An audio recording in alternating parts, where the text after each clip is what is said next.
And the final speaker this evening is Olivia Tennefoss, Convergent Media major from Greenwood, Delaware. Her title is Turning Profit into Peace, the Shalom of Small Business. Turning profit into peace, the Shalom of small business. I'd like to present to you a business model, and for any business-minded people out there, it may seem a little different than what's taught, but no less important to the success of business. This model utilizes a head for numbers, eyes for vision, a heart for relationship, hands for outreach, and feet for movement.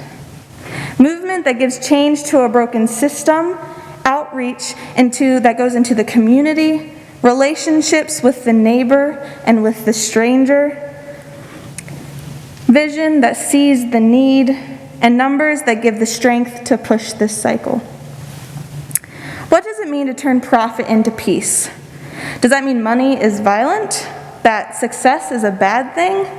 Yes? No? Maybe? Depends on the circumstances. Money itself isn't violent, it's only paper or metal. Violence is found in the underlying of what it stands for and means. Money is a resource that can be used for good. We use it every day in everyday life. But there are ideologies of power, access, excess, and privilege that also accompanies it. 1 Timothy 6:10 tells us that the love of money is the root to all kinds of evils. Key parts of that being the love of money is the issue that leads to all kinds of evils. How about success? What is success? Does it mean having fame and fortune? Does it have to be purely financial, or can it be non-materialistic? Can success be found in fostering peace and community, money being used as a resource for good? Pete Suter is a businessman in Bluffton that owns Shirley's Gourmet Popcorn Company and the Shannon Theater. He was born and raised in Bluffton, graduated, and even taught here in the business department for a while. One of the things he shared with me is that it comes down to purpose. Whether it's a small business or a big business, a small community or a big community, what is the purpose of the business? There are these large, overarching problems like economic inequality, bias, greed, that have iterations within each community, small and large. The reason I'm focusing on small businesses is because they have the capacity to follow peace practices as they depend on the community and can affect change easier, while many large businesses can affect change after going through executive boards and presidents. The process is a lot slower. Large businesses can also make decisions that may not be best for the community, but they can still survive without the support of its surrounding people because of its size. I also want to focus on small businesses because it is an easier and more immediate way to see how they sustain life in their community, for the owner and their family, as well as the employees and their families. Suter equated profitability with business to food. You and I need food to live, but we don't live to eat food.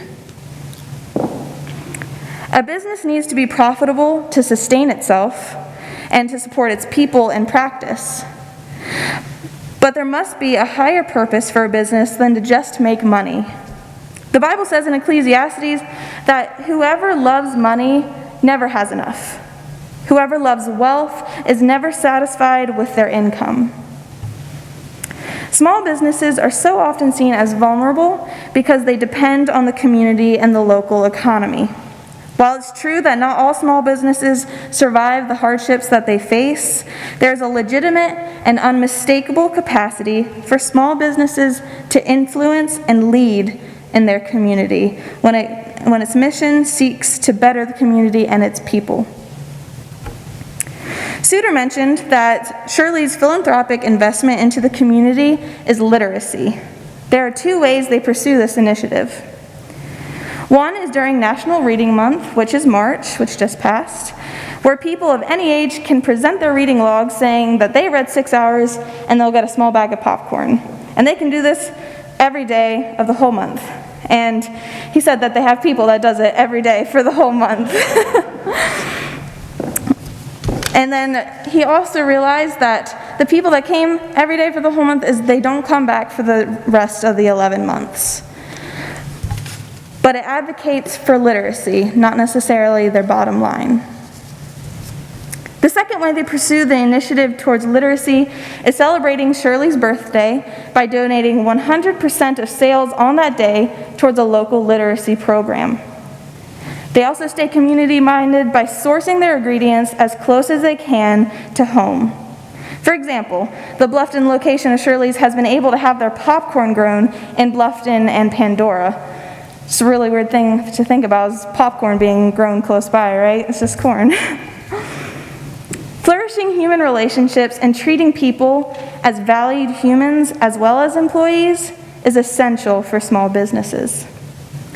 As we've looked at Shirley's as one small business that is influential, it is necessary to point out that small businesses also rely on one another to support, to stay sustainable, and build a thriving local economy. I have to admit that when I go into town to get a coffee from the Twisted Whisk, I usually stop into Roots to take a look at the plants. I stop at 10,000 Villages to look around and see if there's any sales going on, or etc. to do some thrift shopping. It's not usually a one-stop and done trip. Looking at 10,000 Villages, a nonprofit business in town that thrives as a small town venue, when it's actually also a pretty big company. But this organization helps the local economy where its stores are located, and it's also fighting against economic inequality on a global scale by affecting change in different areas around the world. Their mission and purpose is to connect maker to market. They embody this idea of movement to break cycles of poverty and to make a change through the empowerment of people and their small businesses. Investing in people, whether it's on a local level around us here or on the local level with a global focus, the purpose has to be in the people.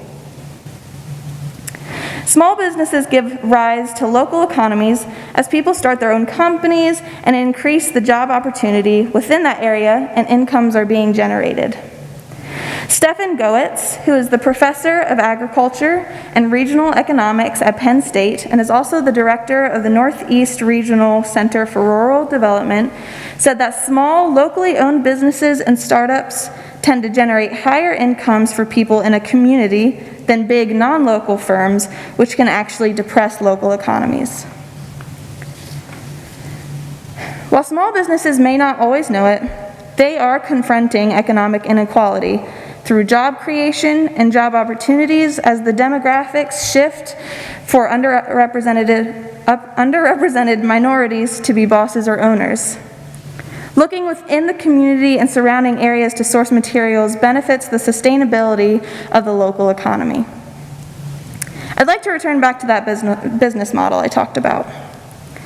A business model where feet offer movement to change a broken system, hands reaching out into a community, a heart for relationship with both our neighbor and our stranger, eyes that have vision to see the need, and a head for numbers that give the strength to sustain and push this cycle of impact in our communities.